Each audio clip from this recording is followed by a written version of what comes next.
kembali lagi bersama aku Nadine. Jadi hari ini kita kedatangan dua bintang tamu yang cantik nih, yaitu Kak Tiara dan Kak Nurul. Say hello dulu. Hai. Oke, jadi hari ini kita akan membahas dan saya akan memberikan beberapa pertanyaan nih terkait dengan berapa sih pengeluaran mahasiswa atau biaya hidup yang diperlukan mahasiswa itu selama hidup di Kota Mataram ini. Oke, sebelum kita membahas terkait hal tadi ya, jadi ngomong-ngomong nih Kak Tiara sama Kak Nurul nih asalnya dari mana sih? Boleh dikasih tahu nggak ke pemirsa dan teman-teman semuanya gitu? Oke, aku yang pertama ya. Aku ini berasal dari Lombok Tengah Praia, terus sekarang tinggalnya di BTN milik keluarga Mama.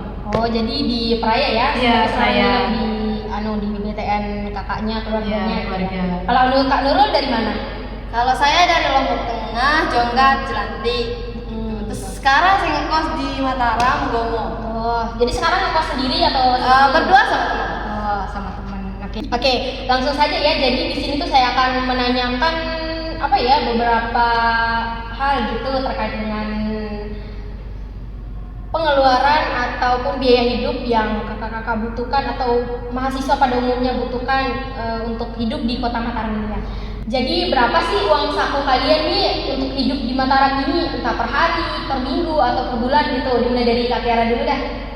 Kalau saya sih bukan per hari, per minggu atau per bulan yang dikasih sama orang tua, tapi kalau uang yang sudah dikasih tersebut sudah habis, maka itu akan dikirim lagi oleh orang tua. Oh, jadi kalau misalnya awal bulan habis dikirim Iya, orang seperti tua ya? itu. Oh, lebih bagus Jadi juga. tidak mengenal istilah per bulan, per minggu, per hari. Oh iya. Habis uangnya. Ya, gitu biar kasihan kok orang tua juga Iya. beban kita. Kalau dari Kak Nurul gimana? Kalau uang saku saya itu per minggu dan seminggunya itu 100.000. Terus tiap minggunya itu saya pulang. Oh, gitu Ya mungkin niat ibu saya itu biar saya pulang tiap minggunya gitu. Sengaja dikasih 100.000 biar tetap dilihat pulang. Oh iya. Jadi Itu ibu-ibu yang kangen anaknya. Ya dong, anak saya. jadi baliknya itu setiap akhir Ya, Sabtu Ahad. Sabtu biasa Minggu. mahasiswa itu Sabtunya balik itu Minggu siangnya sore ya. Sore. Nah, Minggu sorenya balik lagi ke Mataram, kan Seninnya masuk gitu ya. Oke. Nah, dari nominal yang tadi disebutkan nih, cukup nggak menurut kalian nominal tersebut untuk hidup di Kota Mataram ini gitu? Apakah bisa boros atau hemat gitu? Bisa dibilang cukup, bisa bilang enggak sih, karena kan yang seperti kita ketahui, kita ini sebagai cewek yang tentunya kebutuhan kita banyak kan, jadi kayak ya dicukup-cukupin aja sih. Oh iya, dicukup-cukupin ya walaupun nggak Ya, cukup. walaupun nggak cukup Gitu. kebutuhannya. Sebagaimana baiknya kita menghandle uang itu agar bisa cukup sampai di akhir bulan. Dipaksain aja. Iya, benar. Kalau dari Kak Nurul gimana? 100.000 sih ya nggak cukup banget, tapi dicukup-cukupin Iya. sampai minggu kedepannya kan. Iya, sampai kita Baliknya lagi. Iya, benar. Jadi permasalahan mahasiswa itu dicukup-cukupin aja gitu ya, walaupun nggak cukup dicukup-cukupin. Terus kalau untuk pengeluaran terbesar yang menurut kalian gitu loh, yang menurut kalian uang kalian tuh habis nih di pengeluaran itu, apa sih yang bisa menghabiskan uang kalian gitu loh, atau uang kalian dihabiskan ke situ apa gitu?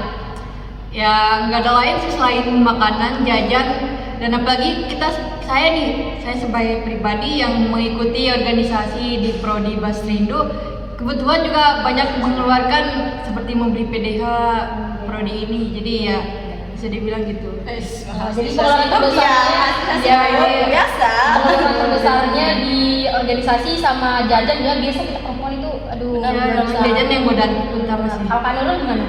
Ya sama, godaan terbesarnya nggak bisa nahan jajan. Ya bener. Ya.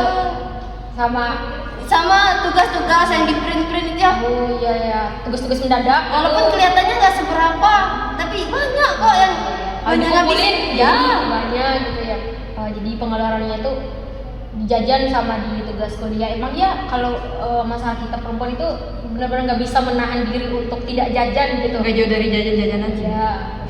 Terus kalau dari kalian nih pernah nggak ngalamin kehabisan uang sebelum waktunya? Misalnya nih uang dikasih untuk seminggu tapi habisnya pertengahan minggu baru 3 hari habis, atau baru setengah bulan habis gitu, pernah nggak?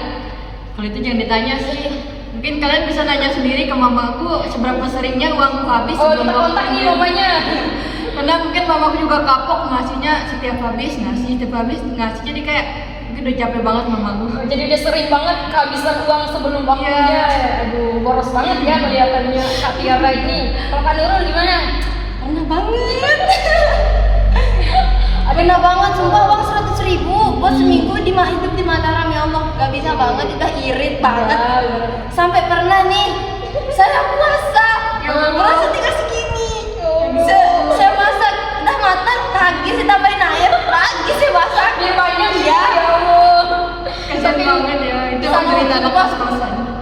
Bener, kalau kita tuh udah bener-bener uang kita habis nih, apapun bisa kita makan. Kadang nasi sama garam aja bisa kita makannya. Bener. Jadi bener-bener di Mataram ini ya Allah menderita dengan uang segitu. Apalagi kalau ada kepentingan yang mendadak itu nggak bisa kita pungkiri, jadinya uang kita keluar juga jadinya habis sebelum waktunya gitu ya.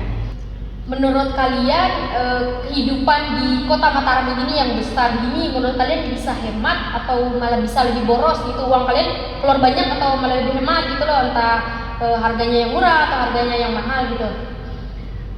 Kalau bisa dibilang biaya kehidupan di Mataram ini mahal ya, apalagi kita sebagai mahasiswa yang pulangnya belum makan, terus kita mau makan kita cuma masak nasi di rumah, terus beli lauknya itu pun lauknya 5.000 cuma dapat 1 potong ayam, jadi kayak wah itu bisa sekali makan aja sih langsung habis. Emangnya Katia udah pernah masak di kos gitu?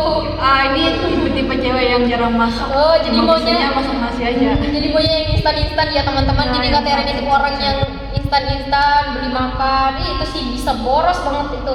Karena sekali makan Beli tempe 2.000 cukup ya kok sendiri. bener-bener. Tapi mungkin ada beberapa tipe orang ya, kalau yang suka masak dia masak, tapi kalau yang mau beli instan ya beli instan aja gitu. Kalau banyak uangnya beli instan terus. Oke? Kalau dari Kak Nurul gimana? Kalau dari saya boros tapi hemat. Bingung Iya, iya, sumpah bener. tergantung ya. Iya. Kalau mau hemat bisa hemat. Ya dah. Kalau kita mau makan bisa kita beli yang murah. Tapi pengen saya makan ayam, enggak apa-apa dah sekali-sekali gitu. Padahal udah sering kali. Dia beli tempe dah 2.000 bisa ini buat makan sekali ini aja. Tapi ya Allah enak rupanya itu ayam ini. Jadinya beli gitu bisa boros. Kita lapar mata gitu kan membuat kita boros. Sebenarnya bisa kita hemat. Tergantung bagaimana kita memprioritaskan gitu, atau memprioritaskan kita mau yang enak atau mau yang harganya murah atau enak kita hemat. Nah selanjutnya nih, kalau kalian misalnya dikasih uang saku 2 kali lipat dari biasanya, misalnya dikasih seminggu itu 100.000, tiba-tiba minggu ini dikasih 200.000 gitu, atau enggak biasanya 500.000 per bulan dikasihnya 1 juta gitu. Apa hal pertama yang bakalan kalian gunakan uang itu, atau hal apa yang ingin kalian beli nih dengan uang yang lebih dari biasanya gitu kan? Mungkin kita sebagai cewek-cewek nggak bakal heran lagi sih, apalagi kayak tiba-tiba yang uang sakunya 500 ditambah jadi 1 juta. Mungkin hal utama yang kita lakukan itu check out Shopee nggak sih? Lagi yang di kerajaan itu udah 919, jadi kayak udah nggak mikirin besok, jadi langsung aja mikirin yang hari ini mau beli apa, baju apa, sandal apa gitu. Jadi ya udah. Jadi kalau masalah perempuan itu ya di Shopee-nya itu temen-temennya hampir semua perempuan keranjangnya bisa 99 plus saking banyaknya hal yang ingin dibeli gitu. Jadi pas ada uang lebih itu langsung kita sisihkan apa yang mau kita beli gitu. Kalau dari Kak Nurul gimana? Kalau dari saya sama ya, mau beli, kalau ada uang lebih itu mau beli barang yang belum tercapai. Misalnya seperti, wih ada uang lebih nih, bisa saya mau beli ini dah, saya beli skincare yang itu ya Allah. skincare number 1 skincare. Iya ya, sepatu saya aja mau beli sepatu. Udah saya masukin kemarin di keranjang, saya beli yang ini. Jadi memprioritaskan sesuatu hal yang benar-benar kita pengenin atau udah benar dari lama kita kejar tapi baru ada uang langsung kita beli, benar ya. Nah yang terakhir nih, ada nggak sih tips dari kalian berdua gitu agar uang saku itu cukup atau hemat di kita gitu loh? Ada nggak? Untuk teman-teman sekalian mungkin bisa mendapatkan tips dari kalian. Oke, kalau tips dari aku sih simple ya. Mending kalian kalau udah selesai mata kuliah kuliah, terus ketika diajak nongkrong sama teman, mending kalian nolak deh. Ya, karena itu emang godaan yang paling terberat, nongkrong di kos teman, kita beli jajan, beli minuman. Jadi kayak ya udah nolak aja daripada uang. Walaupun kita nggak mau kan, tapi temennya yang Iya, ngajak. iya, godaan terbesar banget sih. Kalau kita ke kos itu pasti kan ada acara-acara makan gitu, entah beli ini beli itu. Kalau temen beli ini, oh ya mau juga dong, beli minum mau juga dong gitu. Jadi uang kita keluar juga. Bener sih, mending kita menolak. Kalau benar-benar mau hemat itu kita Cari menolak alasan. dengan cari alasan yang halus Alasan gitu, biar temen juga tidak tersinggung ya. Ya oke, kalau dari Kak Nurul gimana nih, ada nggak tipsnya buat teman-teman gitu? Ya kalau tips dari saya itu utamain dulu kepentingan daripada keinginan gitu. Gitu. Jadi apa yang menurut kita penting dulu ya kita utamain, baru kita membeli atau memenuhi keinginan itu ya. Jadi kita tidak boleh lapar mata ya teman-teman. Iya. Kalau mau ini beli. Sama mau kayak ini. tadi itu kan. Iya iya iya. Jadi kita harus menghemat dengan mementingkan dulu kepentingan atau mengutamakan dulu kepentingan daripada keinginan. Oke teman-teman, mungkin sekian podcast dari kami. Terima kasih sudah menyaksikan. Bye bye. Bye.